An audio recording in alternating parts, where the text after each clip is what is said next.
The morning sunlight slipped through the sheer curtains like a warm whisper, painting soft gold across the hardwood floor of Lena Rivers' apartment. The air smelled of lemongrass tea and fresh pastry, a rare moment of quiet she intended to savor. After a brutal cross-country flight and a string of meetings that had stretched late into the night, she had allowed herself to sleep until early afternoon.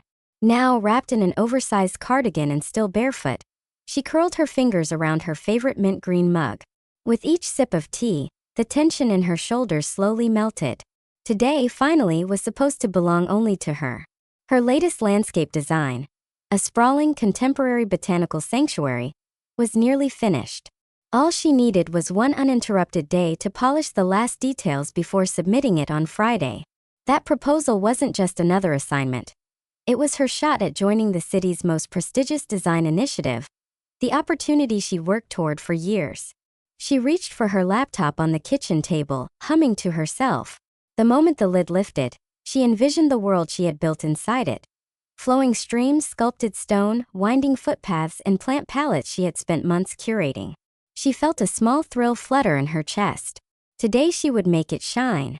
But instead of the familiar green-hued desktop background she adored, the screen blinked once, twice, then displayed a stark steel-gray wallpaper stamped with the emblem of a company she had never heard of.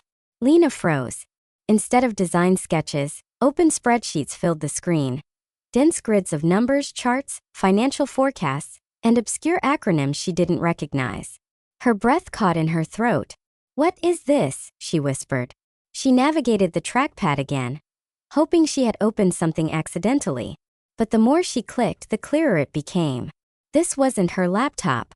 Not even close. Gone were her folders stuffed with sketches and plant studies. Gone were the render files, the notes from her mentor, the carefully color-coded drafts of the sanctuary project. Instead, she found files labeled Q4 Strategy, Private Board Summary, and Operational Risk Review 2025. Her stomach knotted. Lena stepped back as if the machine had turned into a wild animal. Her pulse hammered against her ribs. She scanned the table, the counter, the floor, as if her real laptop might magically reappear. No. Impossible. Her mind raced back through yesterday's blur. The airport lounge. The crowd. The exhaustion fogging her vision as she updated a few sketches before boarding her late flight home. She remembered sliding her laptop beside her on the table while she waited for her rideshare. She remembered grabbing it without looking the moment her phone buzzed. 2 laptops. Both black. Both identical. "Oh no," she breathed. "No, no, no. Lena, what did you do?" Her hands trembled as she ran them through her hair. The project, the months of work, the opportunity she had fought for, was locked inside her missing laptop, and she had no idea where it was. The quiet, peaceful morning evaporated, replaced by cold, heart-spiking panic. Her perfect Tuesday had lasted exactly 6 minutes. Lena dragged the unfamiliar laptop closer as if proximity alone might force it to reveal answers. The gray corporate interface looked clinical and unfriendly, the opposite of the creative chaos she kept on her own device. Her fingers hovered above the keyboard, hesitant, then finally pressed a few keys with the caution of someone defusing a bomb. Nothing changed. Still spreadsheets. Still data she didn't understand. Still proof she had messed up spectacularly. "Come on, give me something," she muttered. She opened the system profile. The username read M. Hale. No first name. No details. Just an initial and a last name. Great. Couldn't be more vague. She clicked through the file directories, hoping for anything that resembled personal information. An email signature, a document header, even a stray sticky note image someone had scanned. But the folders were locked down with corporate-like precision.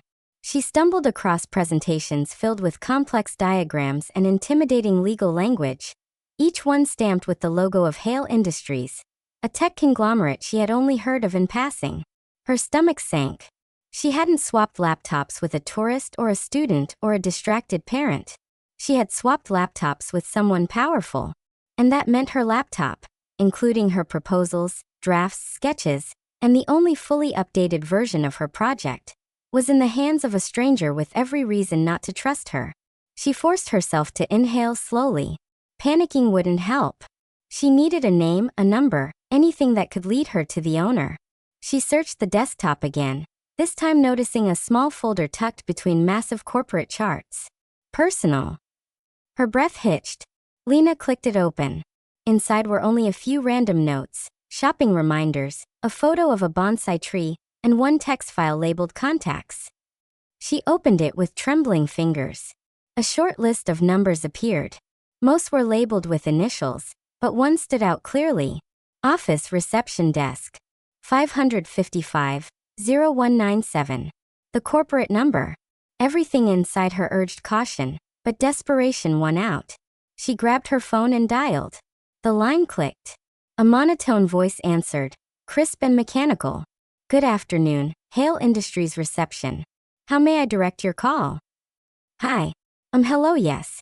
My name is Lena Rivers, and I think I might have accidentally taken one of your employees' laptops at the airport last night. I really need to get in contact with. Name of the employee, please. The clip tone threw her off. His laptop says M. Hale. Silence. Then sharper. Are you attempting to access private internal property, Ms. Rivers? What? No. I'm trying to return it. I think he has my laptop. This is highly irregular. And suspicious. Lena felt heat rise under her skin. Suspicious? She wasn't a thief. She was a sleep-deprived designer with a deadline. Look, I know how it sounds, but this is just a mix-up. I'm not trying to access anything. I just need to reach him. The receptionist exhaled in a way that suggested irritation more than concern. If you have a legitimate issue, you may file a claim with our security department. Then abruptly, good day. The line went dead. Lena stared at her phone in disbelief. Security department? Filing a claim? She didn't have time for bureaucratic nightmares. Her deadline was barreling toward her like a freight train. She pressed her palms to her eyes, willing herself not to break down. There had to be another number. Another contact. She turned back to the laptop, scanning the contacts list again. And then, at the very bottom, she saw it. Personal cell. 555-0824. Her heart thudded. This was risky. This was bold. This was probably stupid. But it was the only chance she had. With a deep breath, Lena hit call. And prayed the person on the other end wouldn't think she was a criminal. The phone rang only once before someone answered. A low voice filled her ear, calm but edged like steel drawn halfway from its sheath. Marcus Hale speaking. Lena's throat tightened. Me Hale. Marcus. The name was suddenly far more intimidating than the initial on the system login. Hi, she stammered. Mr. Hale? My name is Lena Rivers and I think I'm fairly certain we accidentally switched laptops yesterday at the airport. I'm calling because... What did you say your name was? His tone flattened, emotionless. Lena Rivers. Silence. The kind that prickled. Explain, he said finally. Her pulse pounded. She swallowed. I was at Gate 17 last night working on my design files. When my rideshare arrived, I grabbed my laptop and left. This morning I opened it and realized it wasn't mine. And I think mine might be with you. Another stretch of silence.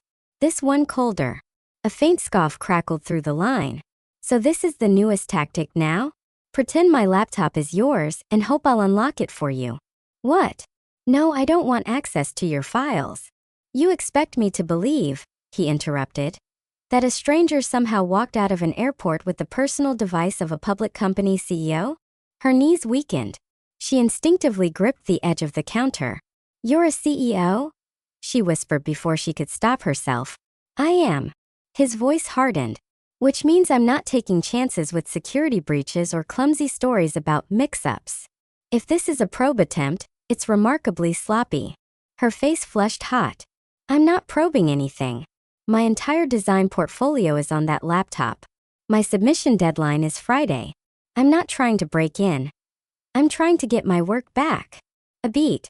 Then an icy, humorless laugh, quiet and deeply condescending. So you expect me to buy this tale of a helpless designer and a tragic mistake? Lena's voice broke. It's not a tale. I lost 6 months of work. I'm just trying to fix this. Another drag of silence, as if he were weighing every syllable she had spoken. What exactly is on the device in your possession? He asked suddenly.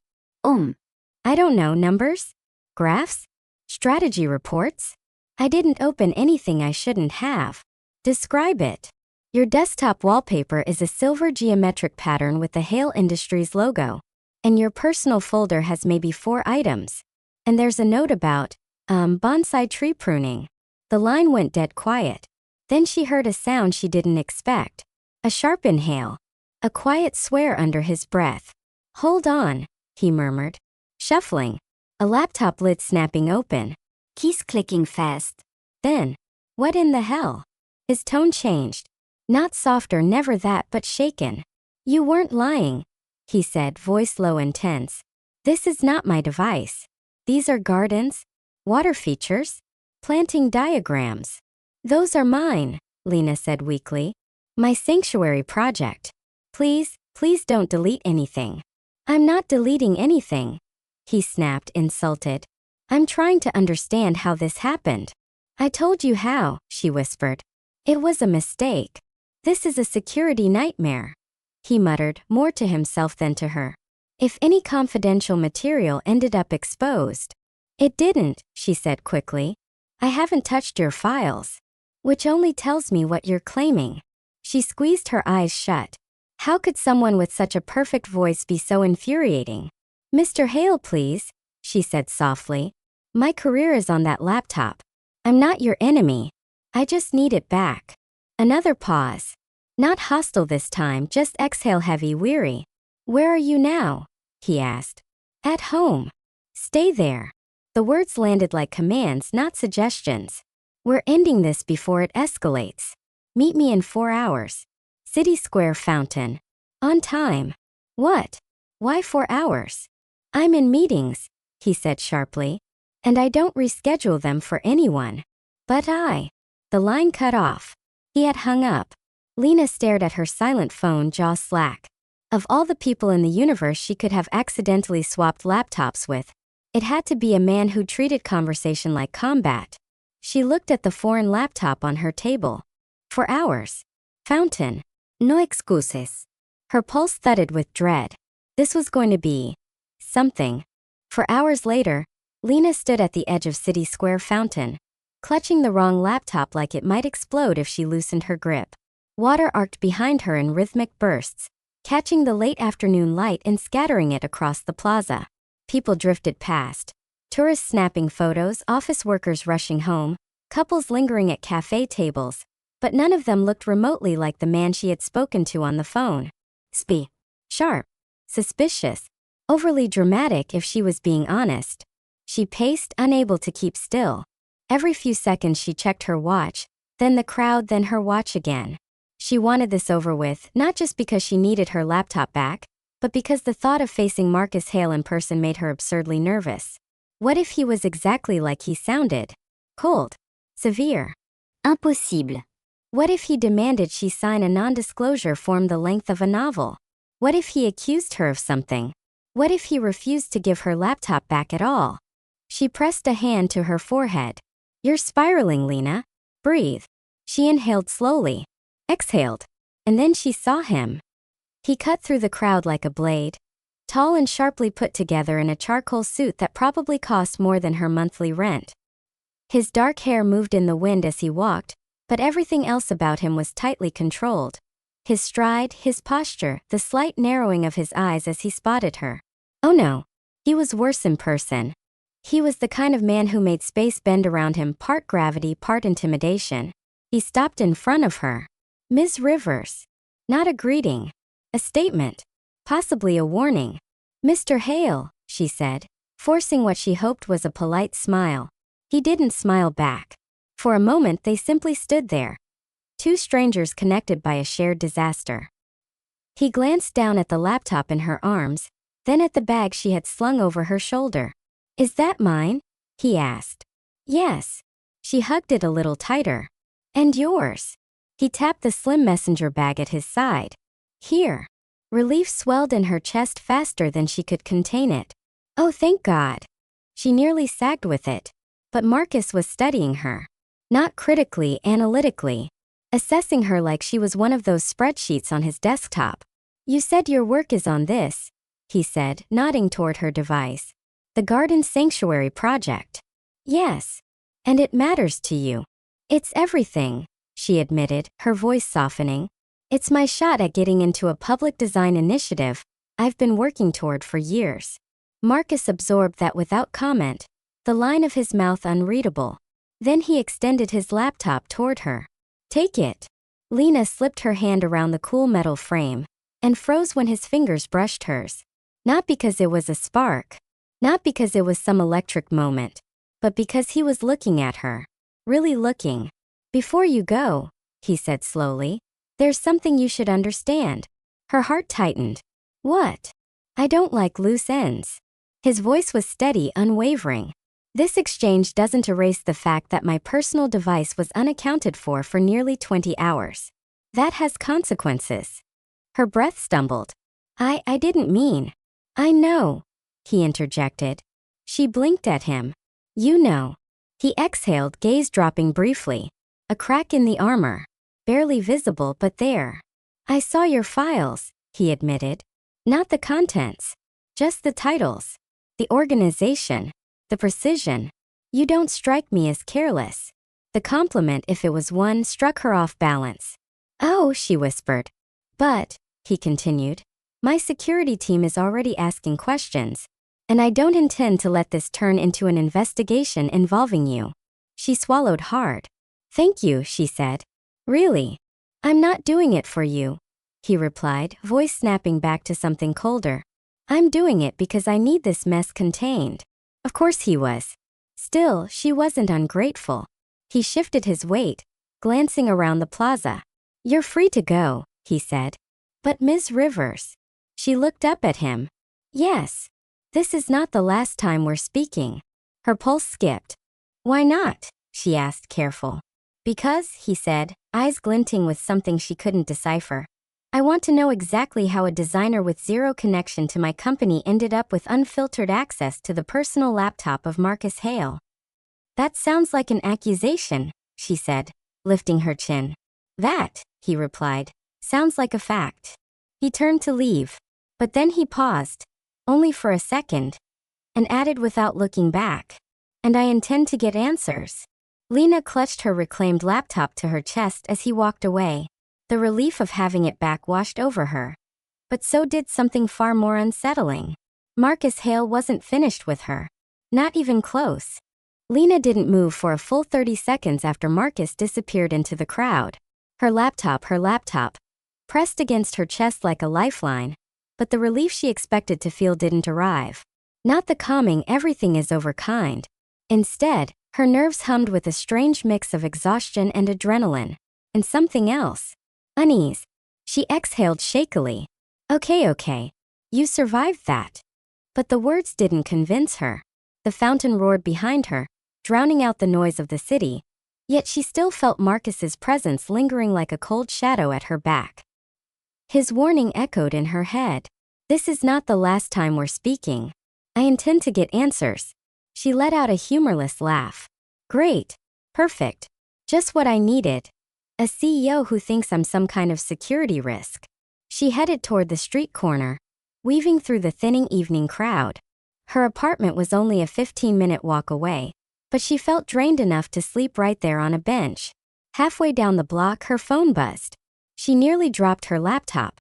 Please don't be him, she whispered. It wasn't. It was her best friend, Jessa. Jessa. Back in town yet? Dinner tonight? I demand details about your awful travel day. Lena paused. Dinner. Talking. Normalcy. Yes. She desperately needed that. Lena, you have no idea how awful. But yes. Please. 7. Jessa. I'm picking the place. You look like you need soup. Lena.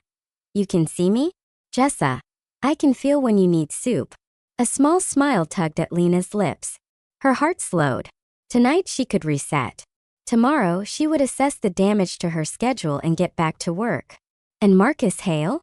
She could deal with him when he contacted her again. Hopefully not soon. Later that evening, The restaurant Jessa chose was a cozy corner spot lit by warm string lights and smelling faintly of fresh bread. The kind of place where time slowed and worries softened. As soon as Lena walked in, Jessa waved her down from a booth, her curly hair framing her face like a halo of mischief. "There you are," Jessa said. "You look like someone wrung you out and hung you up to dry." "That's accurate," Lena admitted, sliding into the seat. "Seat. Talk. Soup is coming." Lena didn't even argue. The moment the server left with their order, Jessa leaned forward, eyes gleaming. "All right. Tell me everything." Lena hesitated. How did she even begin? By explaining she had accidentally taken home the personal laptop of a man whose net worth probably had commas in places she couldn't even dream of? That he'd questioned her like she was a spy? That he wanted answers? Whatever that meant. She sighed. "You're not going to believe this. Try me." So she told her. The airport. The swap. The spreadsheets. The phone call. The meeting at the fountain. Every detail. By the time she finished, Jessa was staring at her with her mouth slightly open. "Okay," Jessa said finally. "Lena. Babe. Bestie. Do you hear yourself?" "Yes," Lena muttered. "I know how it sounds. No, no, no." Jessa pointed at her. "You swapped laptops with a billionaire CEO. Met him at a fountain like you're in the opening scene of a corporate romance drama. And he told you this wasn't over. Lena, this is fate." "It's not fate," Lena groaned, rubbing her temples. "It's a disaster." "It can be both. It's mostly disaster. Did you get a picture? A description? Anything?" "He looks like he doesn't have time for feelings," Lena said flatly. "So hot. Oh my God." Jessa grinned, delighted. "And you're telling me he was intense? Sharp cheekbones? I run a corporation and also 3 hours of sleep a night energy." "Exactly that." Jessa clapped once. "I'm invested." Immediately. Lena buried her face in her hands. "I don't want to be on his radar. I just want my life back." "He said he'd contact you, right?" "Yes. So he will." "That's the problem." Jessa reached across the table and squeezed her hand. "You'll be okay," she said. "You didn't do anything wrong. If he has half a brain, he'll figure that out." Lena nodded, but her chest tightened again. Because deep down she knew something with absolute certainty. Marcus Hale didn't strike her as the kind of man who let things go. Not misunderstandings. Not questions. Not people. When she got home later and opened her laptop, her real laptop, she expected to feel peace. Instead she felt watched. Not literally, not through the screen, but in the way her mind couldn't quiet the memory of his cold, calculating stare. She closed the lid. One accidental mix-up. One impossible man. And her life was suddenly not so simple anymore. She had no idea how right she was. Because 5 miles across the city, in a high-rise office glowing against the night sky, Marcus Hale was staring at her laptop screen. Not invading. Not digging. Just looking. At the artistry of her diagrams. At the precision of her models. At a project she didn't know he could see. And with a thoughtful, unreadable expression, he murmured, "Lena Rivers, who are you?" He closed the device with a click and reached for his phone. Lena slept badly. Every time she drifted off, her mind replayed the same loop. The fountain, the suit, the cool, cutting tone of Marcus Hale saying, "This isn't over." By morning, she felt like she'd run a marathon in her dreams. She splashed cold water on her face, tied her hair into a low bun, and forced herself to sit at her desk. Today was supposed to be about salvaging her project timeline. Except she kept glancing at her phone. Waiting. Dreading. "You're being ridiculous," she muttered, opening her laptop and navigating to her sanctuary project. "You have work to do." And for the next hour, she actually managed to focus, tweaking path layouts, adjusting shade plant ratios, testing light simulations. Losing herself in her design felt like slipping into warm water, soothing and familiar. Then her phone buzzed. She froze. Not a call. A text. From an unknown number. Her pulse jumped in her throat as she reached for the screen. "Unknown. Ms. Rivers, I need a moment of your time today." "Emha." Her stomach sank. Of course, she whispered. Of course he'd text. She typed back carefully. Lena, is something wrong? 3 dots appeared immediately. Then, we'll discuss in person. Another message followed before she could react. 4 Uhr. Hail Tower. Bring your laptop. Lena dropped her forehead to her desk. Is he serious? Hail Tower was the headquarters. The glass skyscraper downtown that looked like it had been designed by a futurist with unlimited funding. She wasn't even sure regular civilians could walk through the front door without a badge. She texted, Lena, is this necessary? The reply was instant. Yes. She tried again. Lena, can't we talk on the phone? I have a deadline. No. Lena groaned, squeezing her eyes shut. She couldn't exactly ignore him, especially not if he was trying to clean up the security fallout from yesterday's chaos. And if his team was involved. Oh God. She pictured men in black suits, scanners, interrogation rooms, one of those bright lamps people used in crime shows. Completely unrealistic, but so was accidentally stealing a billionaire's laptop in the first place. She pushed back her chair. Okay, she muttered, pacing the room. You'll go. You'll be polite. You'll explain everything again. And then you'll leave. But a whisper of doubt curled in her chest. Because Marcus Hale didn't strike her as someone who summoned people for simple conversations. At 3:54 p.m., Lena stood in the gleaming marble lobby of Hale Tower, clutching her laptop like a hostage ransom. The building soared above her, reflective and sharp-edged, humming with quiet power. Modern art hung on the walls. Pieces she recognized from magazines that featured price tags with too many zeros. A tall security guard approached her. Name: Alina Rivers. I'm here to see Mr. Hale. The guard checked a tablet. His brows lifted slightly. 14th floor. Executive level. She blinked. Executive? Is that okay? She asked nervously. You're on the list, he said, tapping his badge against the elevator panel. Go straight once the doors open. Someone will meet you. The elevator door slid shut around her with a soft whisper. She exhaled shakily as the lift began its smooth ascent. Her reflection in the metallic doors looked tense, shoulders rigid, eyes too wide. She tried to smile at herself for encouragement. It looked like a grimace. When the elevator opened, she stepped into a quiet hallway lined with frosted glass and muted gray tones. At the far end stood a woman in a fitted blazer, sleek ponytail, an expression so neutral it counted as suspicious. Ms. Rivers? The woman asked. Yes. Follow me. Lena obeyed, her footsteps muffled against the soft carpet. They approached a set of double black glass doors. The woman pushed them open, gesturing inside. Mr. Hale is waiting for you. Lena stepped in. And stopped. Marcus stood near the long conference table, sleeves rolled back just enough to reveal strong forearms, tie loosened slightly like he'd stripped off a layer of corporate armor. His eyes lifted to her immediately. Sharp. Focused. Like he'd been thinking. About her. Ms. Rivers, he said, voice lower in person than she remembered. Seat. She hesitated, then lowered herself into a chair across from him. He didn't sit. He crossed his arms, studying her with unsettling intensity. I reviewed the security footage, he said without preamble. Her breath caught. What did it show? That you were telling the truth. Some of the tension in her chest loosened, until he added, and that the mix-up happened exactly the way you said. She blinked. That's good. His expression didn't soften. It leaves one question. Oh no. What question? Marcus leaned forward slightly, eyes narrowing. How did your laptop unlock for me? Lena's heartbeat faltered. What? He tapped his knuckles lightly on the table. Your laptop opened without a password. No biometrics. No security lockout. Nothing. I opened it by accident. That's impossible, she whispered. Mine requires a password every time it wakes. It didn't this morning. Her skin prickled. Impossible. Except, her stomach dropped.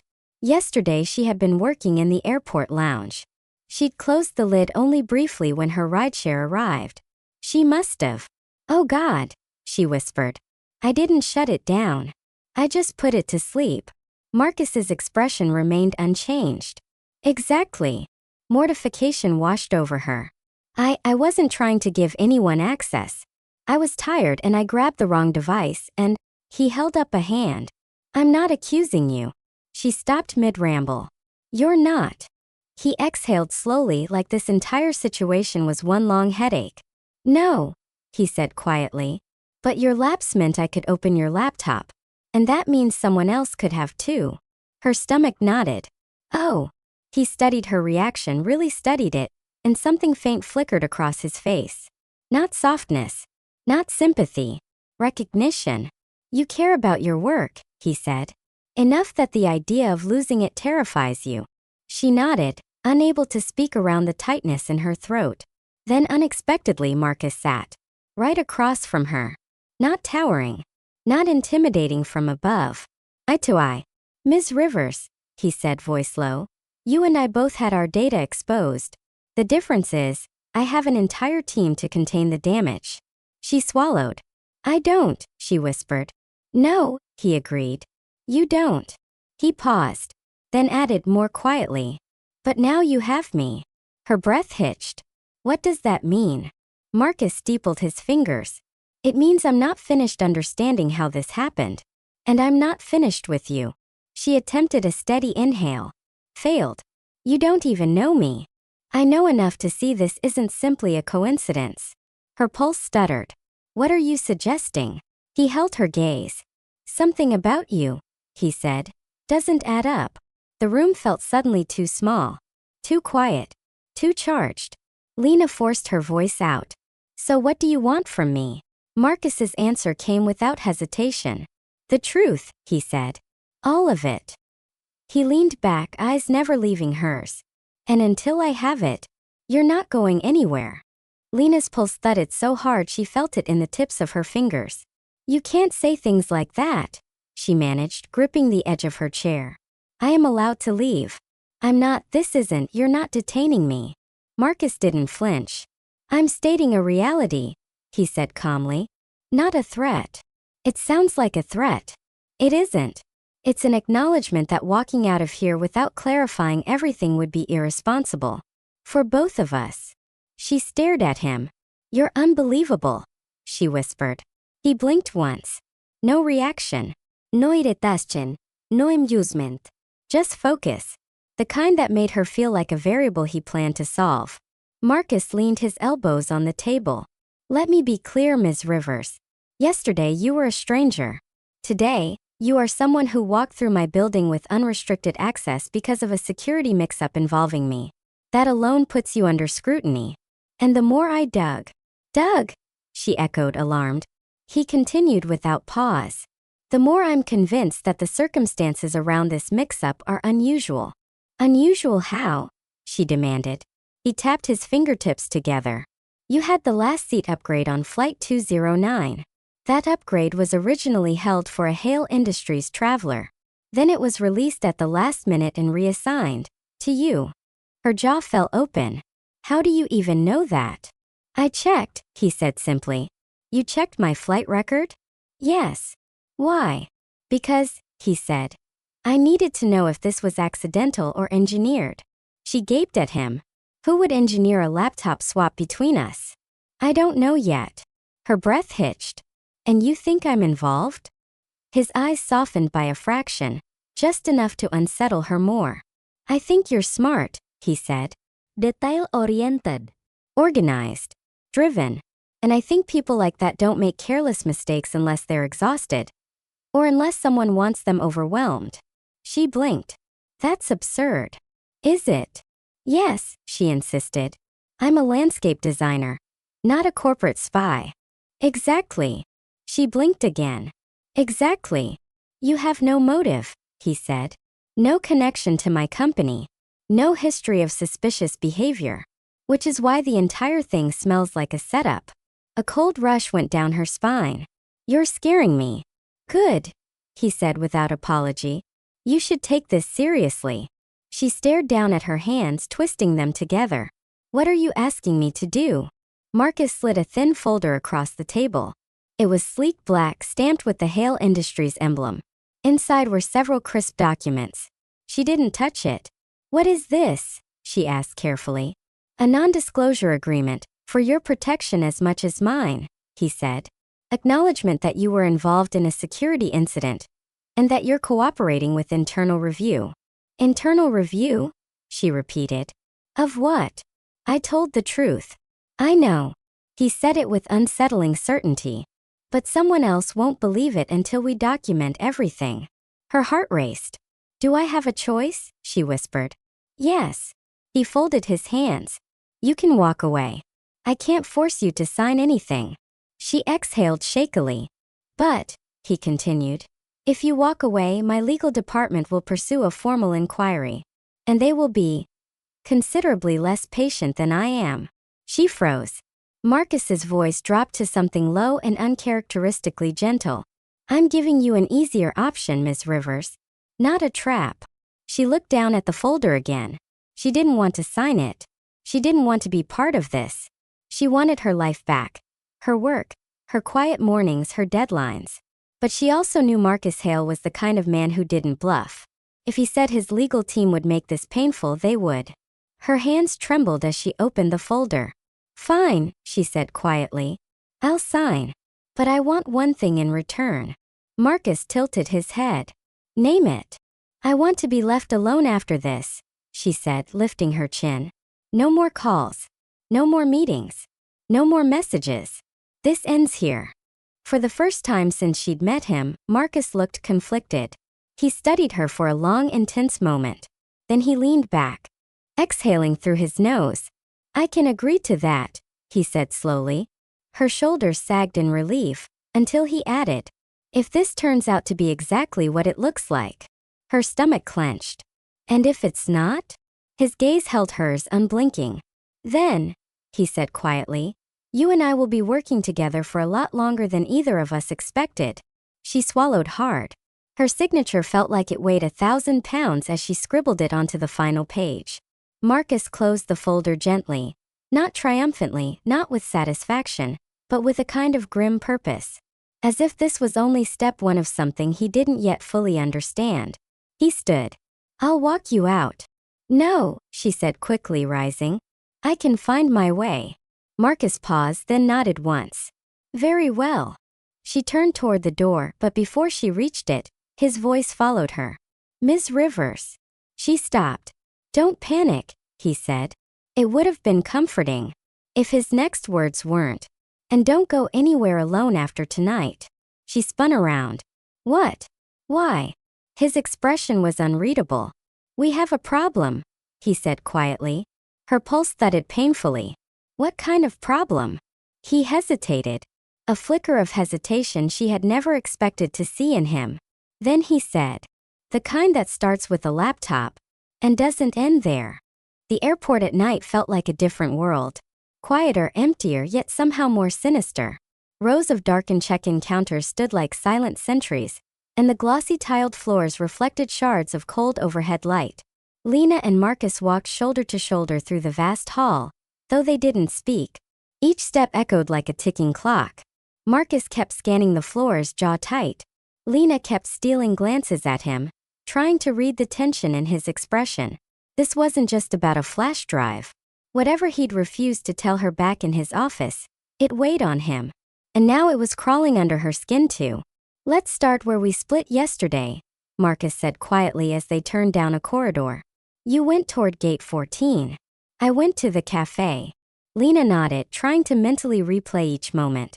The exhaustion, the rush, the confusion. I can check the seating area again, she volunteered. You take the cafe. He hesitated. You shouldn't wander off alone. She blinked. Marcus, this is an airport, not a dark alley. Airports have dark alleys. That's not comforting. It wasn't meant to be. Despite everything, Lena let out a short, nervous laugh.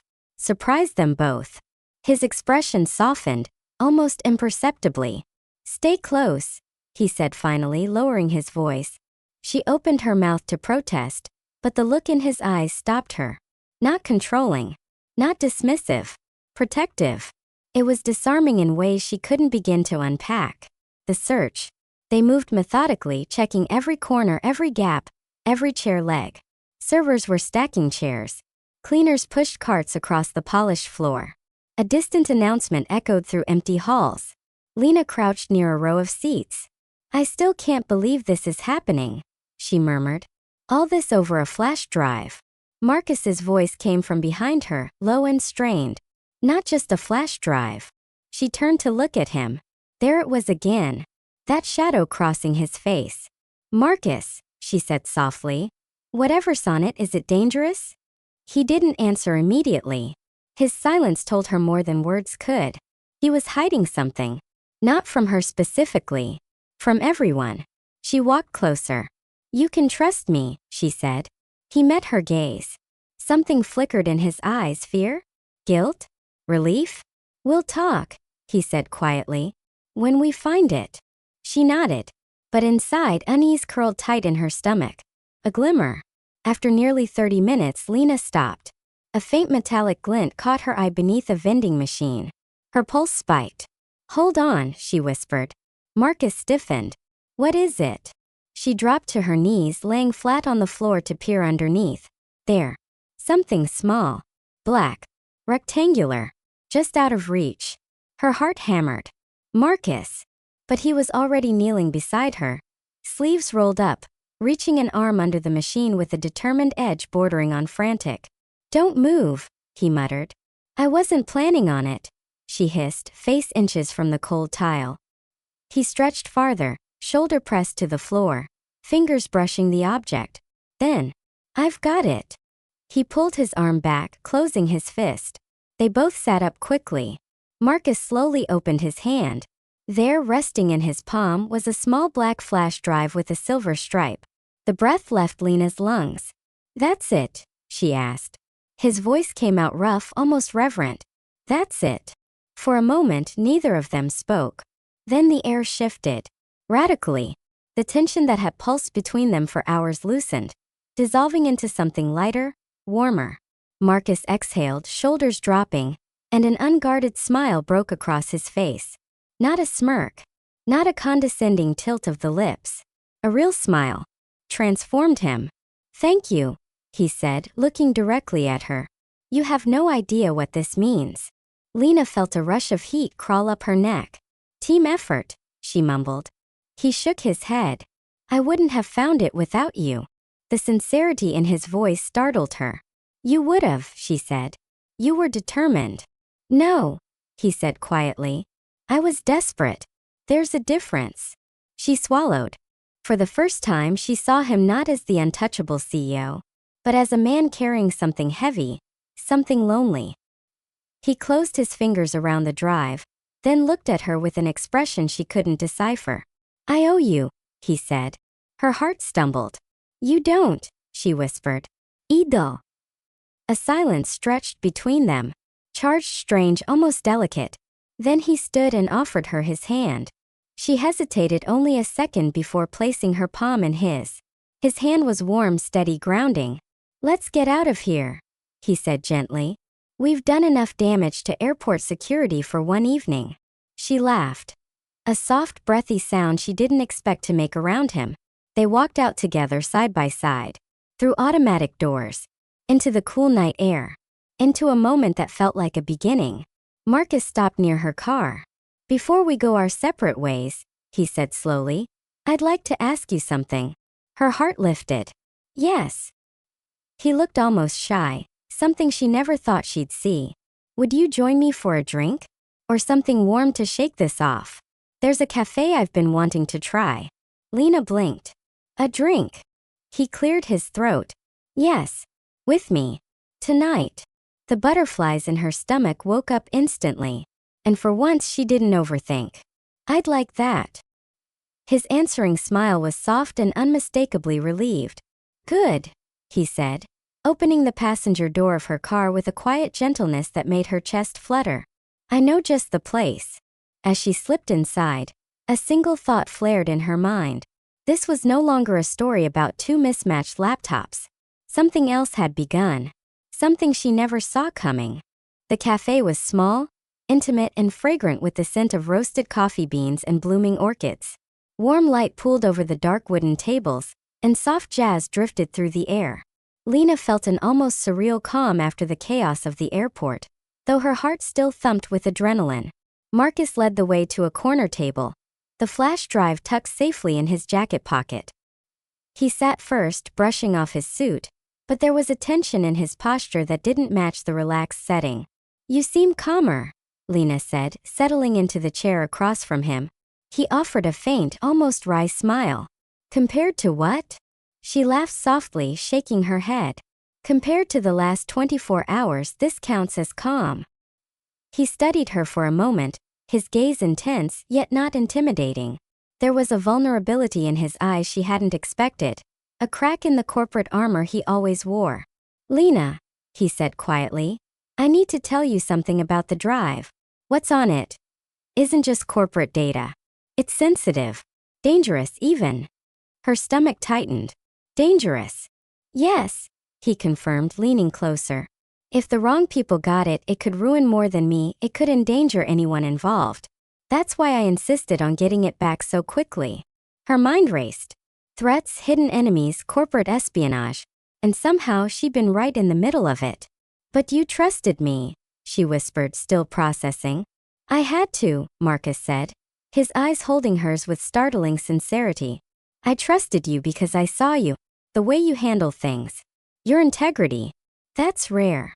Her pulse quickened, not just from fear anymore, but from the weight of his words. For a long moment they just looked at each other, the chaos of the past day fading into the background. Then Marcus's hand moved across the table, tentatively brushing hers. It was electrifying. Lena felt a shiver run down her spine. "I shouldn't," he murmured, his voice low. "Not here. Not now." But what?" she breathed. "But I can't stop noticing you, Lena." Her heart hammered. She wanted to pull back. Logic screamed that this was reckless. Yet, instinct and adrenaline whispered something else entirely. Before she could respond, a sudden vibration in his jacket startled them both. Marcus glanced at his phone and paled. "Trouble," he muttered, sliding the device open. His eyes darkened. "What is it?"